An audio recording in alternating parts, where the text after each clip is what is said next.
Today is the 1st of May, so we are now in the month of Wesak.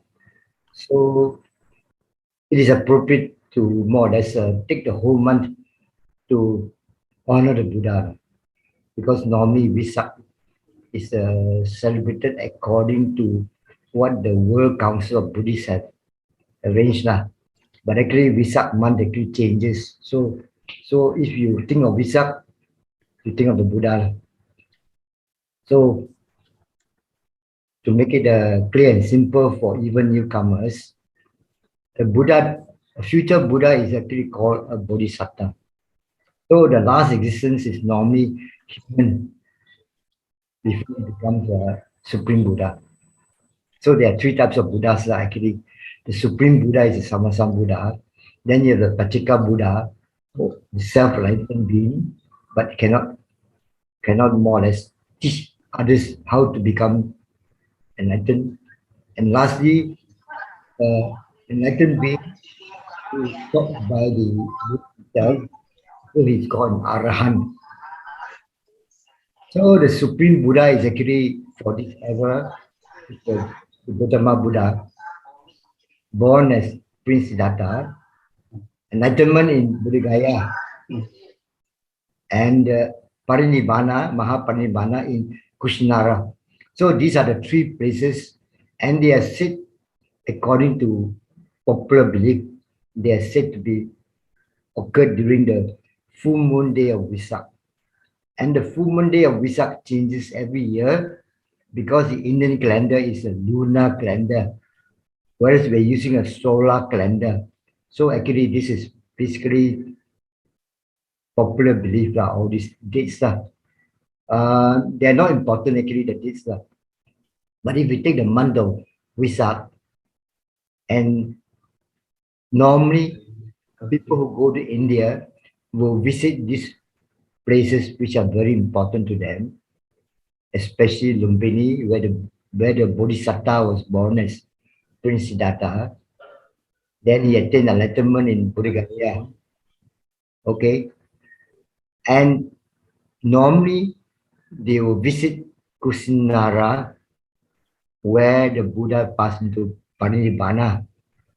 So the image there, when you look at it, it will make you have different emotions when you look at it, depending on the angle or where you stand to look at the Buddha image. Next slide, please.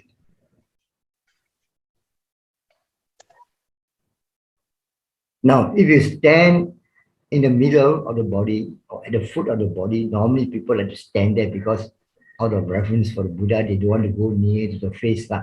So they stand at the foot or the middle part and look at the body and the face of the Buddha. You will see a mood of suffering. You know, it's quite unique, like this statue. Whereas if you go to the front and look at the face itself, you will see a very serene mood. You get a lot of peace and a lot of mental pressure. So it depends on where you look at it. The important thing is Parinibbana is actually not a death, no. It is the enlightened being, more or less, all the karma that is from the past is used up. It's time for them to pass away.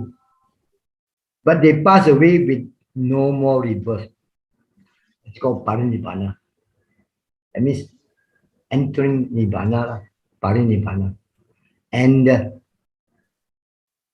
it sounds strange to many people that when the Buddha passes away, an Arahant passes away, they don't get reborn. Where is the Buddha? Many people have asked this question. Even the chief high priest also asked, where is the Buddha after he passed away? This is a ridiculous question, absurd question, because we always think about a human being, this and that.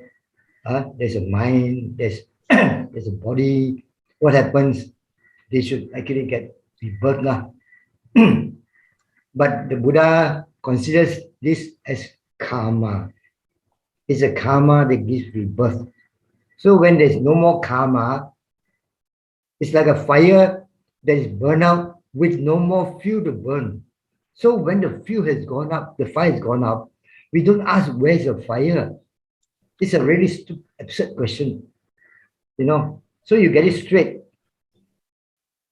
A being that is enlightened, who is enlightened, whether Arahant or a particular Buddha or a Samasam Buddha, when they have used up the lifespan, it's like use up for this life and there's no more karma accumulated because karma is finished. So it's like a fire that is burned out and there's no more fuel to continue burning. The greed, the fires of greed, hatred, and delusion. These are the fuel for the next rebirth.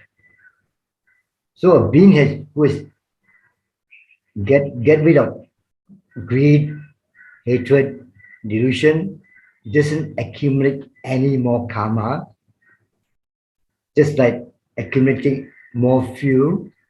So when the fire burns out, it's extinguished. So don't ask where is the Buddha after his path into Parinibbana. It's just like you fry kway teow man, when there's no more fire, you think he will ask you where's the fire. You change and put in another gas tank. So there are many absurd questions asked by certain people, even famous people. They ask absurd questions. I'm not criticizing them. I'm criticizing the question. The question is absurd. Don't ask that. You will understand. So once you have understood this, you will no more say, oh, you Buddha, Buddha, you have the Buddha in heaven, Amitabha. Where got such thing? If they are still alive, and they haven't passed into Parinibbana, they are not Buddhas at all. So even for those people, when they want to practice to become a Sotapanna, they must realize that once they attain Sotapanna, there'll be 7 more existences to go before they also attain Parinibbana. They also become an Arahant and attain Parinibbana. So once you understand, after Parinibbana, there's no more fuel. So there's no more fire. So the Buddha is not an eternal being like a Brahma or God, because the God will be eternal, because they will become a God, then they die, they get reborn as another God, and they keep on suffering in samsara. So you cannot ask for favors or forgiveness from the Buddha because you'll be contradicting the law of karma. This is the most important part. No. So that once you get it clear, Parinibbana is the culmination of enlightenment. So when you look at the face of the Buddha entering Parinibbana, it's a face of joy. Next slide, please. This is how it looks like. I actually got it. The monk who took this photograph for me in 2005. I'm standing next to Sayadaw, the chief Sayadaw of Kushinara, together with Myanmar relatives. So we stand behind the Buddha image. They took the photograph. They got the angle correctly. Very rare to get this angle. So you see the Buddha's face is very calm. It's a bliss of peace. It's not happiness or what. It's a bliss of peace. There's peace there. So those people who have attained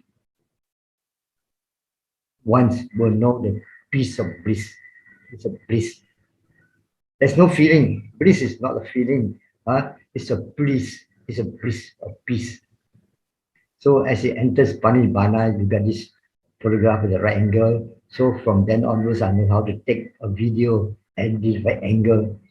So the next one we are supposed to show is the Parinibbana statue, where I went across the statue from the front to the back, up and down. Then you can see the various angles.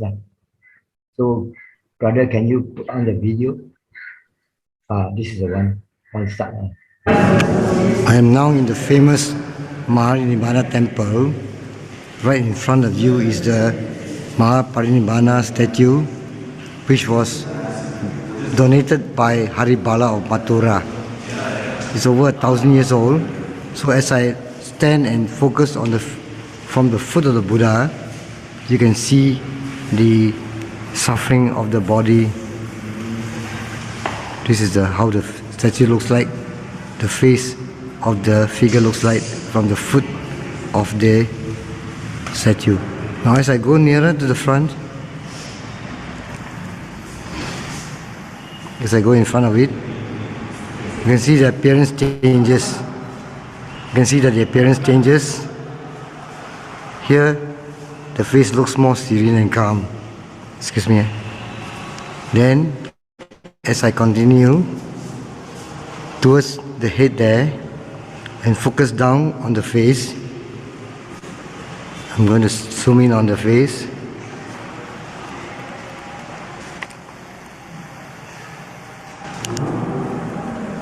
You can more see the upturned lips. From the exact right in front of the face looks very serene and calm. From this angle, you can see the lips turn as though the Buddha is smiling. So I go down back again.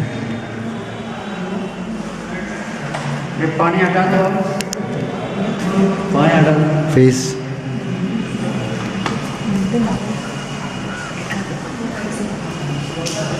Body. I come to the feet.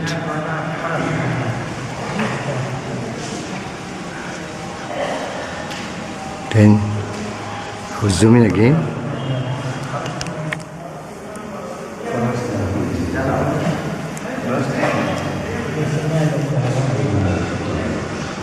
Sadhu, sadhu, sadhu.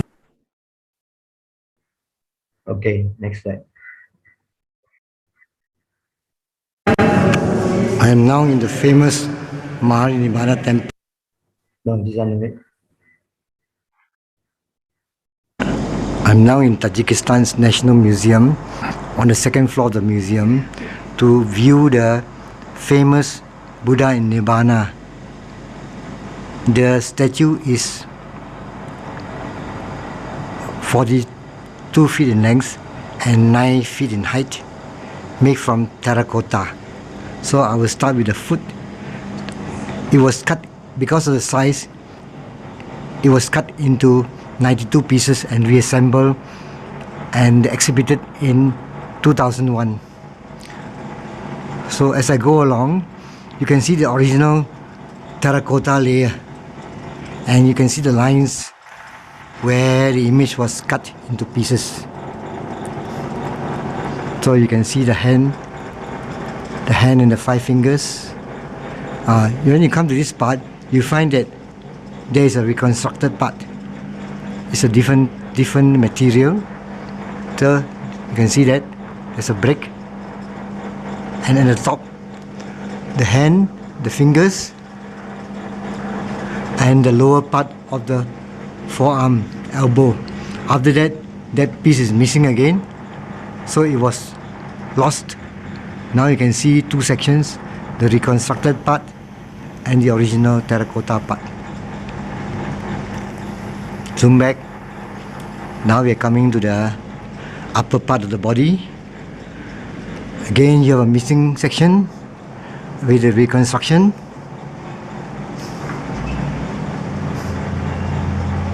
As you go along, the missing section, then the right arm of the Buddha,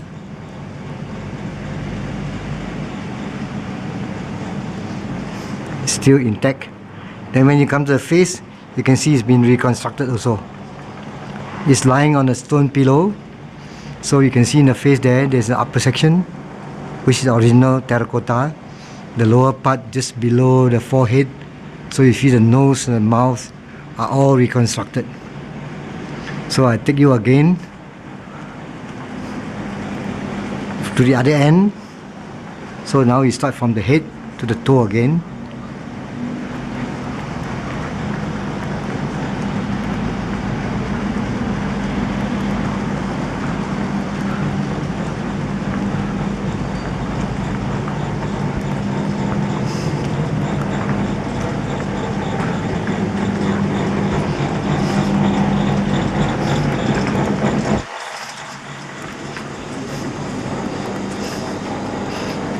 So this is the end of the clip.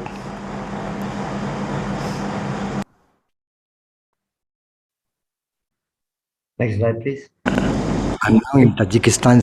Okay, so you have seen the two Buddha statues. The best one, of course, is the one in Kushinara, because the Kushinara one is really can inspire you to think about the Buddha with joy when he enters Parinibbana. We shouldn't get sad because there's no more suffering for the Buddha. And eventually, if you practice his teachings, especially the Four Noble Truths, the Noble Eightfold Path, like Satipatthana, one day also you will be free from suffering. At least you enter and become a Sotapanna, and you'll be free from suffering after 7 existences. So now, I've been practicing for many years. So when I look back today, look back at all the things that I've learned, I've gone through in life. Now I'm about 81.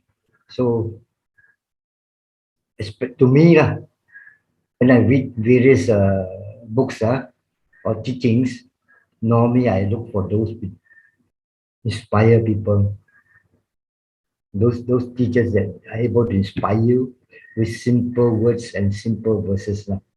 So this comes from the book Buddhist Wisdom by the side of from Mandalay Mahagandayong Temple, one of the most famous temples of Pariyatti.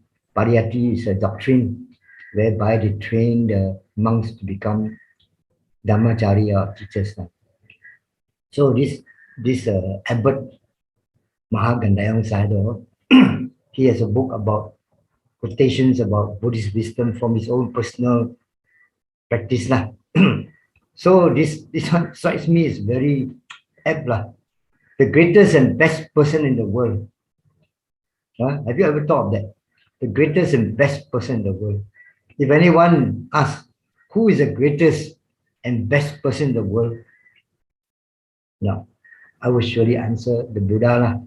So when you define the greatest and the best, we define according to what the Buddha taught. Because he himself is the greatest and best. So he will be able to teach you what is a great person. The great person is Mahapurisa. The Brahmins say that he has got 32 special features of the body, long tongue, this and that, which is basically from the Vedas, which normally cannot be trusted.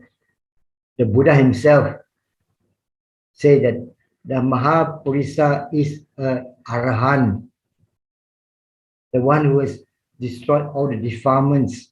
So the Arahant is the great person, female also.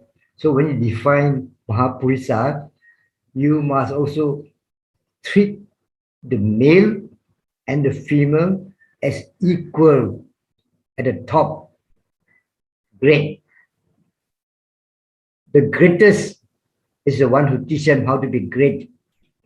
That's why the Buddha is the greatest and best in terms of Vijaya Charana Sampanno. You cannot, very hard to argue because this one is embodied in the teachings of the Buddha. So if anyone would ask you who is the greatest and the best person in the world, you should answer the Buddha. Not Abraham Lincoln. After he was shot and killed, he became a ghost. So how can he a great man? Many of the great men, because of the crimes they committed against humanity, because of the corruption, evil deeds, the greed, after they die, they become animals or ghosts. How can you call them great men? They're gone. Have you ever thought of that? A great person, they enter Parinibbana free from suffering. That's why they are great. The one who teach them to be great, will be the greatest among them. The king of great men is Buddha. So what you must do is to adore the Buddha. Adoration means to put him as someone you love and someone who is always evergreen, always pure. It's called adoration of the Buddha. So you focus your adoration of the Buddha, not the president or the richest man in the world who will one day become an animal or so. So when you focus on adoration of the Buddha, you do it mentally. It's like living with the Buddha. Always the Buddha is with you.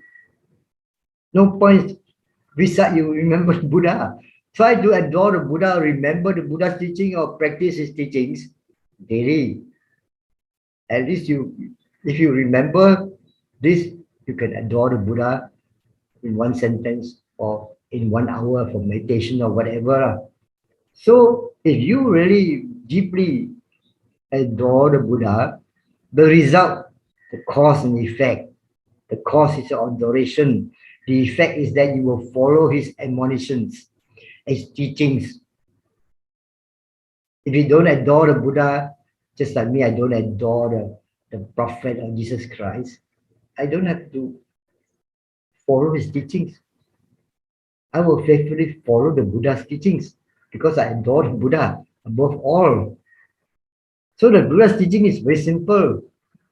Even for layman, laywoman, generosity. Practice generosity and everyone will love you. Right or not?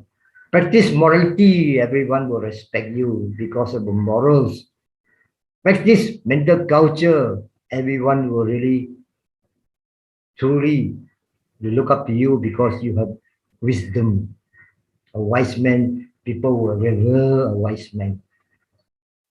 So these are the basic teachings of the Buddha. It's there for you. It's how you take attitude. You must have a compass. If you don't have a compass, you go nowhere. You must point straight, adore the Buddha, then you follow his teachings. It's part and parcel of life. It's a practice. It's a practice. Huh? Once you adore a person, you know the teachings better and better, then it's part of your life. Huh? It becomes part of your life. You die a very faithful Buddhist, a very faithful follower of the Buddha, and this will continue. It will be the karma. They will take you to the next life, where your adoration will continue until you become what you call enlightened being. All of us have this potential. Next slide, please. So the first thing you must do is to contemplate the virtues of Buddha, because the virtues are mental. The virtues of mental, they will never die. After we die already, the next generation, the next living being will also contemplate the virtues of Buddha. So the virtues of Buddha are powerful. So when you contemplate them, it also make you powerful. You remember the virtues. So it becomes embedded in your mind. And then you become mentally developed. To develop yourself by understanding the virtues and respecting them. And then you become influential. So you can influence other people to do the same. So what you must do is to regularly contemplate the virtues of the Buddha. Then you can see or visualize the Buddha is living when you practice and sit down. ATP so Bhagava. What is a Bhagava? What is Arahant? So that's what the Buddha is in your mind, is living. The second thing you must do is to practice loving kindness. Because while those beings adore the Buddha, their mind will be very pure and it's very easy to practice loving kindness. Within loving kindness, the person who does this will have a better destiny. So you always radiate loving kindness. Whenever you can, for lay people, it's not easy. For the monks, you can do it the whole day. But for us, at least before we sleep or when we get up in the morning, you do some loving kindness meditation. To all beings, may all beings be well. May all beings be happy. May all beings be peaceful. And your mind become peaceful. So next slide. So the Sayadaw teaches us that you try to practice loving kindness always lah. Whether you're standing or sitting, walking or lying down, there are four positions lah. So you can lie down when you are before you sleep, you can relate loving kindness to yourself, then to your teacher, then to other beings, and then to all beings. You sleep very well. Huh? So you should do it when you're not asleep. I think for monks, they have the time to practice. For the lay people, we have to find the time lah. We have to find the time when we're free lah. The time when we're free, we have free time before you sleep. You have free time what? And then you can practice for about 10, 15 minutes. Or in the morning when you get up, you laze around before you really get out of bed. You can do some loving kindness also. So loving kindness is like moisture, coolness of water. Is compared with the coolness of water. Whereas immorality is compared to fire. The Buddha taught about the fire discourse, the fires of greed, the fires of hatred, the fires of delusion. So when you have this fire, it will burn you. It will burn you. So if you don't have loving kindness, of the coolness of loving kindness, you get burned and then you suffer from high blood pressure, depression, anger, this and that. Even young people who are very bad tempered, suddenly I see him today, he's okay, tomorrow got a stroke. 1 week later, he recovered because he's young. He's older, he's suicide to recover. But if he's not careful, he thinks, oh, no problem, I got a stroke and then to recover. Next round, not so easy. So for people who are smart, they learn quickly. For those who are not smart, they don't learn, they get a second round, then they become immobile. Next slide, please. So, the Sadhu compares to loving kindness as a weapon. Actually, I compare it with a shield. The shield, because he says that if you don't have a weapon, you cannot defend yourself. So, but this weapon is a kindness. It's not a physical weapon to punish. It's a, it's a weapon of kindness where you become kind to the other party, where you protect the other party. Instead of getting angry, you protect it. May you be well, be happy, be peaceful. So it's actually a defense because it's a weapon. So if you don't have a weapon, even a cow will gouge you. Yeah, it's true. So depend on good weapons. So the most effective is loving kindness. So this one, I managed to read the book by the Sayadaw Ashin Janaka Vivangsa of Mahagadayong in Amapura near the Mandalay. So according to my teacher, Changmis Sayadaw in Dhaka, when he was the student under this Sayadaw, he always observed, he's very observant. No, he observed that Sayadaw is always practicing when he's free, he's practicing Buddhanusati, the virtues of Buddha and also loving kindness metta. So so because I'm associated with Sayadaw in the car, so he will sometimes tell me that loving kindness is the best thing for us Buddhists, especially lay people. And you don't have time to practice sit down meditation, intensive vipassana, but at least before you sleep or when you're free, you can still do some. May I be well, happy, and peaceful. May all beings be well, happy, and peaceful. That will basically calm your mind. Next slide, please. More discussions now. According to Metta Sutta, which the Buddha taught, there are two ways of practicing loving kindness. One is the Buddha's teaching from loving kindness, Metta Sutta. The other one is Sariputta's one, 4 verses May I be free from aversion. May I be free from physical suffering.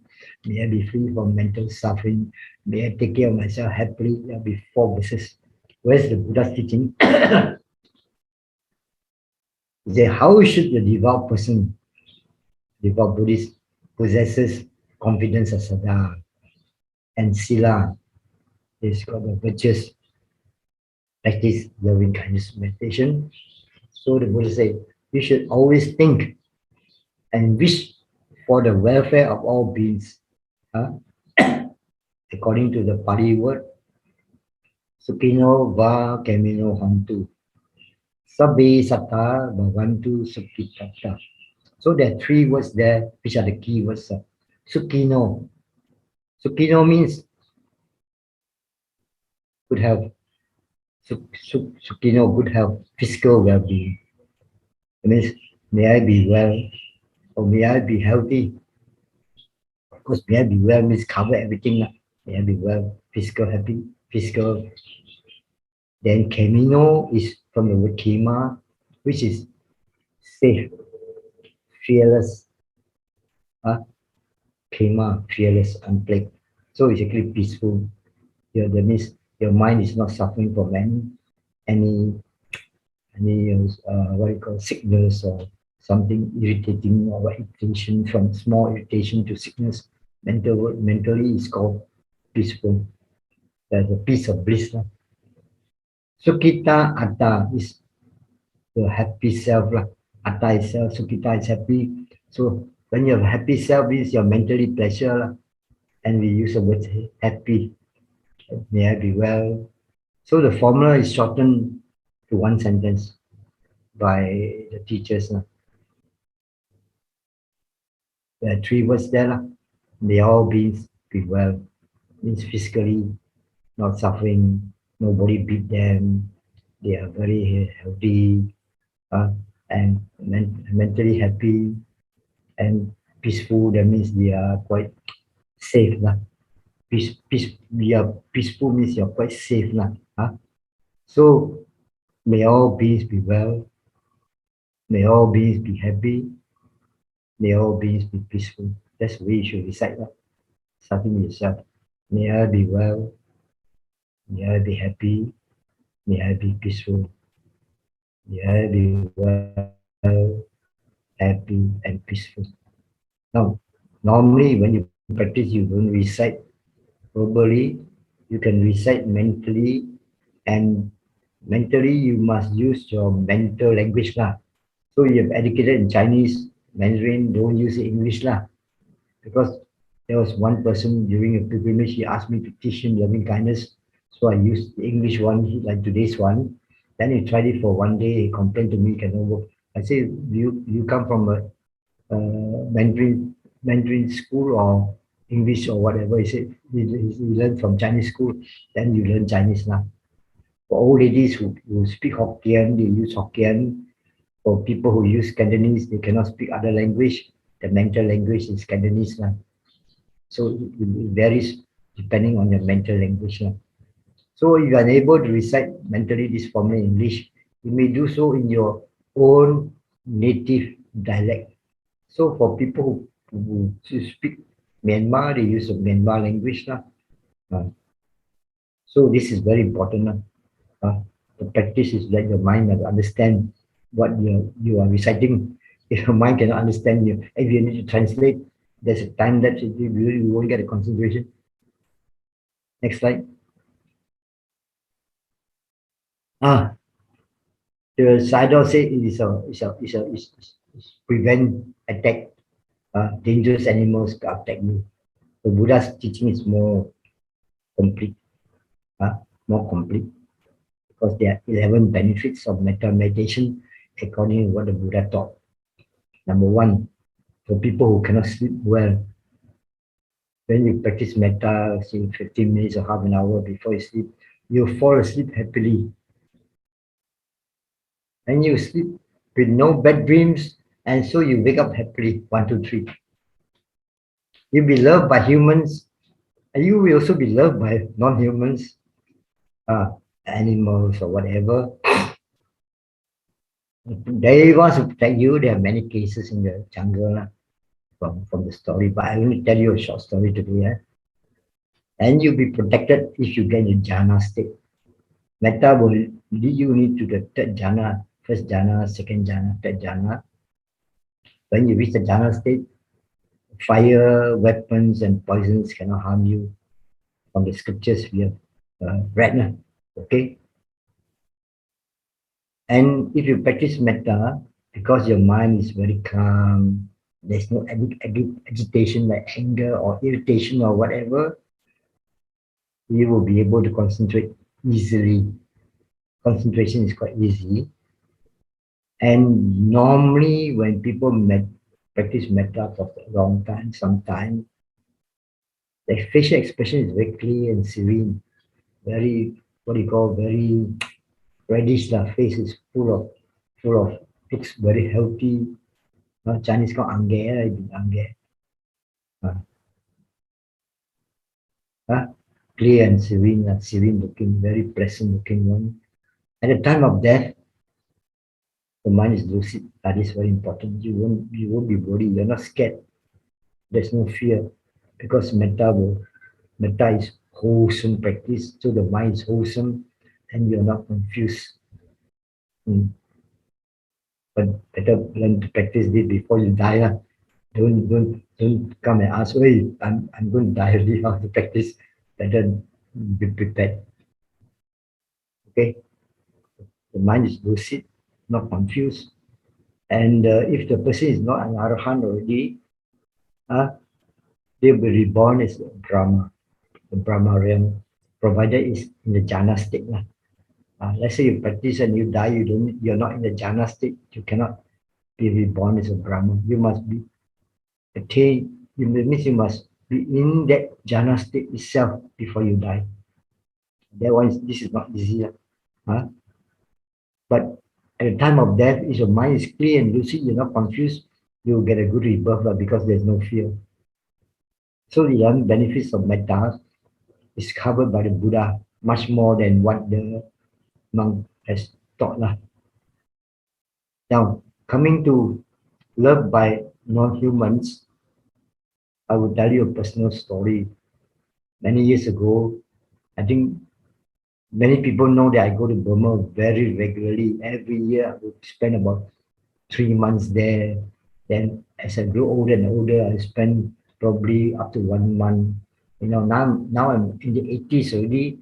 The last trip I went, I spent about 1 or 2 weeks there only, because as you grow older, your energy is poorer. You can't practice longer. You can't walk whole day up and down, 1 hour sitting, 1 hour walking.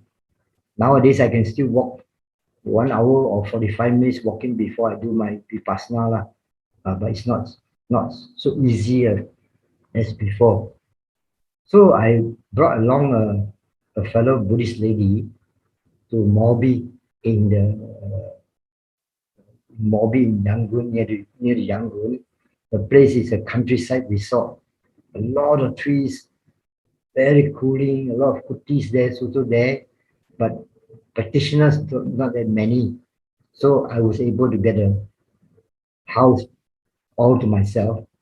Then another lady who came along got a house also next door.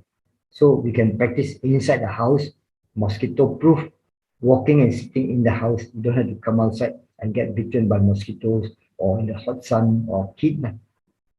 So the first day we, we went in, we prepared everything, and then by nightfall, by night I was still practicing. So as I practice, there are a lot of squirrels there.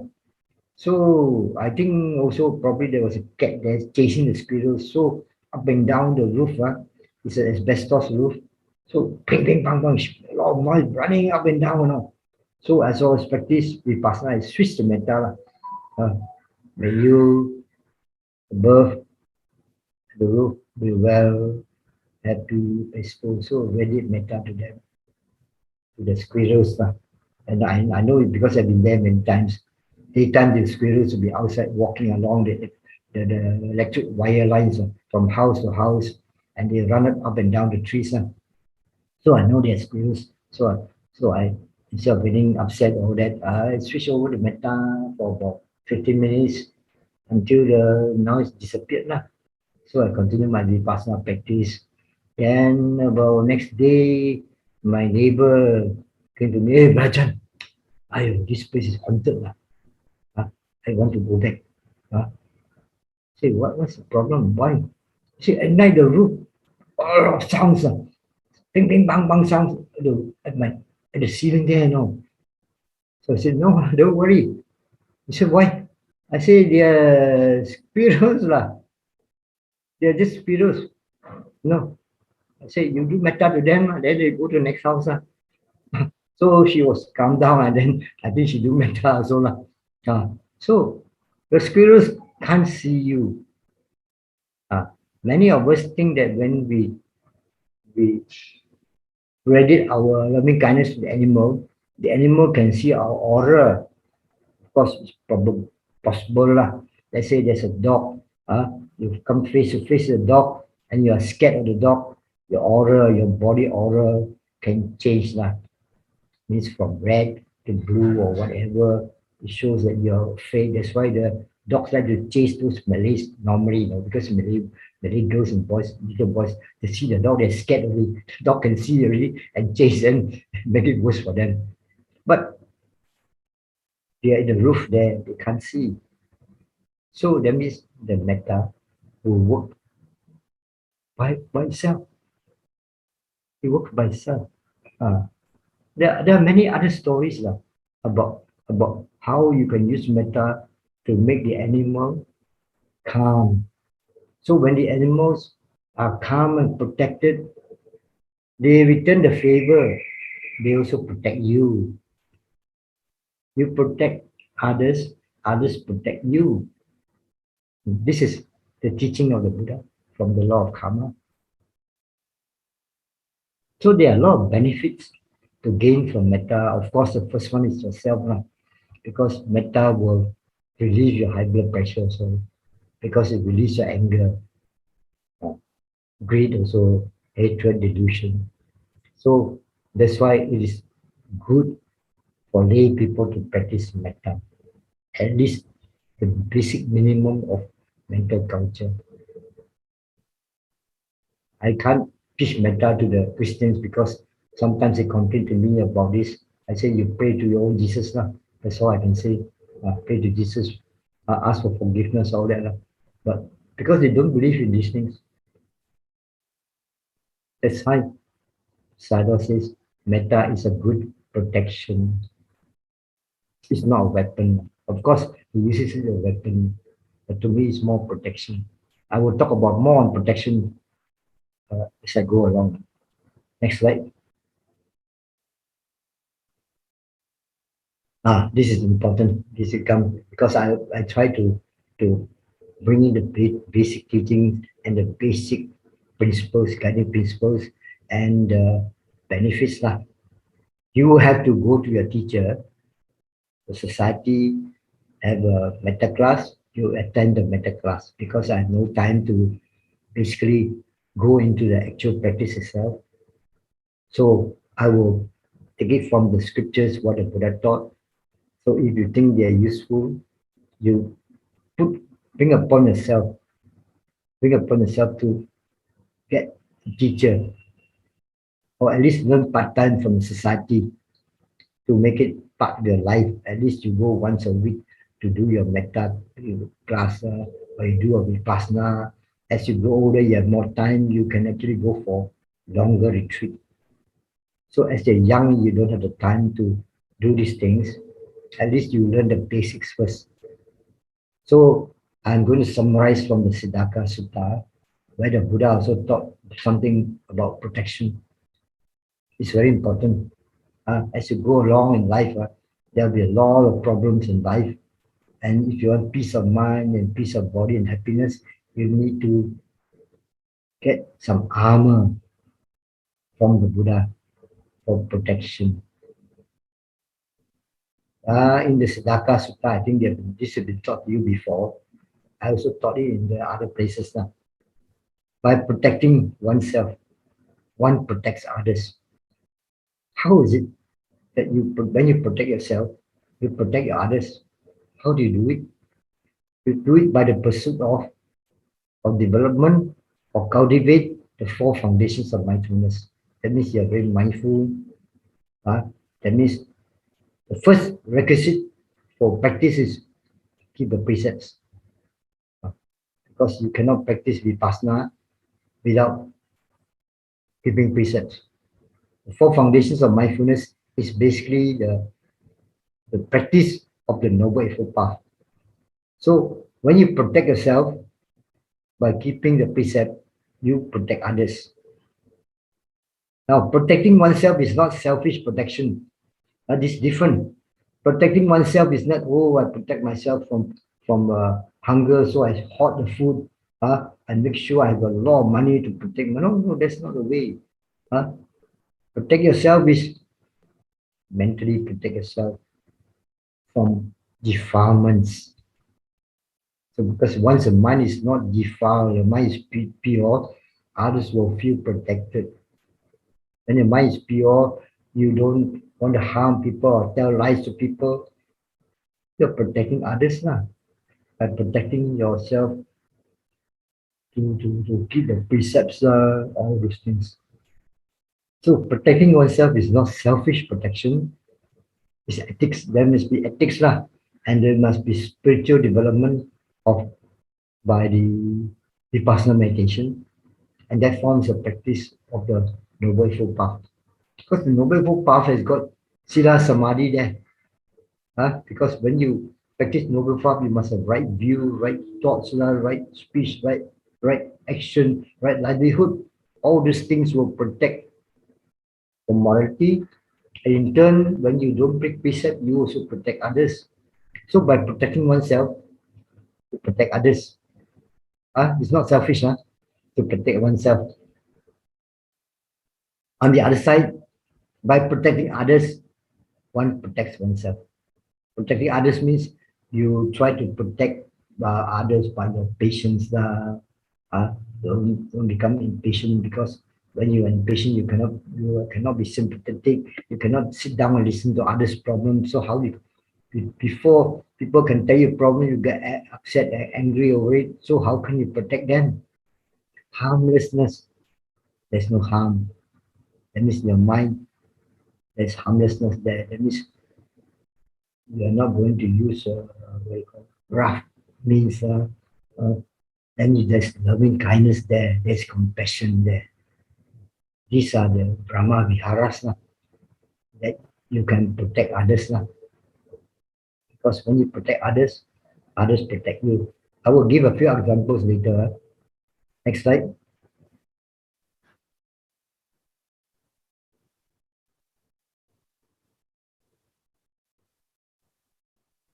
Conclusion is very short today. We will have more discussions. Okay. So this Buddha's teachings prescribed in the Siddhaka Sutta, is from the Samyutta Nikaya. The teachings are more suitable for monks because they spend the whole life doing mental culture and practicing the Noble Eightfold Path. So for them, it's important for them to cultivate the four foundations of mindfulness in order to attain sainthood. And also, they have a lot of time so they can practice the four Brahma Viharas, which is basically protecting others, divine abidings. But the Buddha actually also doesn't neglect the layman, because when King Pasenadi asked him the question, how do we protect ourselves? We always tell us to protect ourselves, protect others. How do we protect? The Buddha told him in the Atta Rakita. Atta Rakita means self-protection. Atta is a self, Rakita is protect. Samyutta Nikaya 3.5. He said that those people whose conduct in deed, word, and speech, that means your action, your speech, and your thought. If they are good, they're the ones who protect themselves. How? They may not be guarded by a host of soldiers. He was talking to the king. Even though you are not guarded by a host of soldiers, and bodyguards, yet you are protected. Why? They said this morality means conduct in deed, word, and thought is morality. It's an internal protection, not external. Why is it internal? Because it protects you from doing evil. When you have morality, it prevents your mind from thinking evil, from talking evil, and from doing evil. So it's internal protection. So protecting yourself, oneself, you protect the others. When you protect yourself from defilements and the intention to break the precept, you protect others that way. So there was a case, from the scriptures I read some from the Sri Lankan scriptures commentaries. There was a man, he's a devout Buddhist, So normally as a farmer, he will go out and take his cattle for feeding in the fields. So while they are feeding there, he will relax himself. So he go and sit under a tree. So at that moment, a snake came while he was half asleep, and then eventually call itself around him, going to kill him already, going to strangle him. So in the mind that he was suddenly woke up, then his first impulsion is to take his knife and then stab at the snake and kill it. But then he thought, why should I kill the animal and break my precept? He's breaking the precept. Even the point, because he's so devout, he thinks first of the precept. He said, better I die rather than I die as a pure person without breaking precept than to live as the one who killed. He has this thought, no. So because of his morality is so strong, the snake uncall itself, I don't know how, it's part of the Dhamma, the protective Dhamma, that is what you call the law of Dhamma, Dhamma Niyama, we call it. And Dhamma Niyama is one of the laws whereby morality can protect the person, because the snake will feel the heat of killing a virtuous person, and then you unwind yourself and go away. This is a story from the commentary in Sri Lanka about this person. So you can see that there are many other stories now, that when people have morality, they are protected by their morality. So morality is one of the protected practices in the world due to the law of Dhamma, Niyama, the law of morality. There's also the law of concentration where you can get psychic powers also. So there are many things in the world that the Buddha knows and taught. Other people, they don't know because they are not Buddhas now.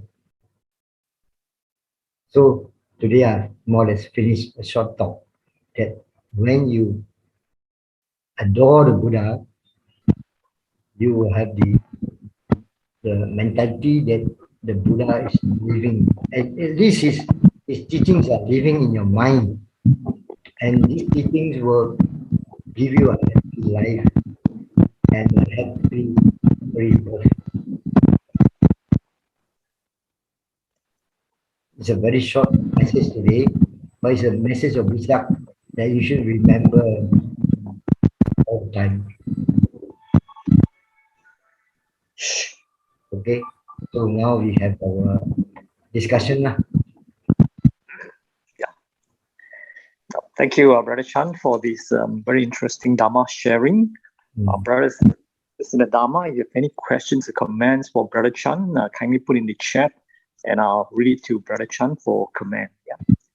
So just while waiting for that, I received two questions through email, just to ask you, Brother Chan. The first question is, just now you mentioned about the law of karma. Can you please help to explain what is personal karma and what is collective karma? What is personal karma and what is collective karma? Thank you. Buddha taught about karma one-to-one. There's no such thing as collective karma. Huh? Okay. Huh? So even if you don't have they just collective karma is what people more or less speculate. Why everybody the plane crash? They move the plane crash, they all dies. The collective karma. No, not true. So there are people who go to the airport last minute. They come late, they cannot go in, so they don't die. So that's their karma lah. Just one, the exception proves the rule. One person is supposed to hold the plane, but because his car is blocked traffic jam, he couldn't go. So this the collective karma. This is own personal karma. So it's because it's so rare. A plane crash is very rare. So for all these people with the potential to die, all of us get the potential to die lah. All of us. So it happens that you get together the plane crash lah. So it's their individual karma lah. So the same thing with the war. So you can't say it's correct. When the bomb bombs the people, some will escape, some will get killed. So depending on the karma. So don't have this view that this is the karma. It's your own personal karma, it's my own personal karma. I take care of my karma, I'll be okay. You take care of the karma, you'll be okay. You don't care, collective karma, everybody die, that's their business. That means every one of them got the, what they call the destructive karma. Sure. Oh, the Buddha never talked about collective karma. It's personal karma. Okay. So you take care of yourself, I'll take care of myself. Yes, that makes sense. Thank you very much for the clarification. Yeah, just like they say, life is uncertain, but death is certain, but don't know when and nowhere. The second question is... Don't worry about that, but you live first. Don't worry about that. Live first. That's why today's talk is about living, not about death one. Yeah, okay. The second question is, what are conditions we should prepare ourselves before we radiate loving kindness? What are the conditions we need to prepare ourselves before we radiate loving kindness? Yeah. I'm very good at this, because I have a good teacher. He said the first thing you do, is to radiate yourself. May I be well, may I be happy, may I be peaceful. Radiate yourself to yourself for about 5-10 minutes. Let's say you can start with, all my life I'm miserable, never happy. Little bit get angry, all that. So you start yourself, because I'm torturing myself, I'm getting unhappy, it's not because of myself. Everything is so the moment I do this, my teacher told me to do this, straight away my metta come out already now. Straight away, man, may I be happy, the mind will open up. Of course, you will try to more or less self is more or less think about what has been happening to you. I've been so miserable, doing all the bad things. Why I go do this? I kind of make a change myself. Is get angry for no reason, and then people get sad. All that. Why can't I be happy? All that. So once I think of that, it worked. Then there was one guy, Bairoa, he was practicing for 1 week. No matter, I know. He said cannot rise. I say, you must love yourself first. Do metta yourself. I say, yeah. Is it like that one? I say, yes. The more you do metta yourself, the mind will open up. You start to smile, become happy. So you tame yourself first before you can tame others. Absolutely. Okay, thanks very much. Any other questions? Just a minute. No. Okay. Earlier I read in your the first page, you did mention that all bodhisattvas are born as a male human beings. Just out of curiosity, is it likely that a non-male or a female being can be born as a bodhisattva, like Kuan Yin, for example? Female, because normally this is basically what we call a natural law. The natural law for this world is the male is dominant. Natural law in terms of physical dominance. So it's a natural law that the male will become what you call some Buddha. There are many reasons because he or he has to go on self-isolation, must be alone to practice everything he do. So the female is a very, we call it physically weak sex now. No. So they cannot take this responsibility. So the natural law is only the male can be the Sama Sambuddha. Female can be a Arahant. A female can be an Arahant. But for Pachika Buddha is quite, we don't know what. But I would say that Pachika Buddhas, ancient times, normally they group together. So normally the males will group together. So there's less likelihood for a female to be a Pachika Buddha also. But for Arahant, because of they can practice in temple, they have religious, they have the man to protect them, so they can be female. But they consider great also lah, because there is no the moment you reach Arahantship, there's no differentiation between sex already. They call Mahapurisa. Mahapurisa. Okay. Okay. Thanks very much, Brother Chan, for the clarification.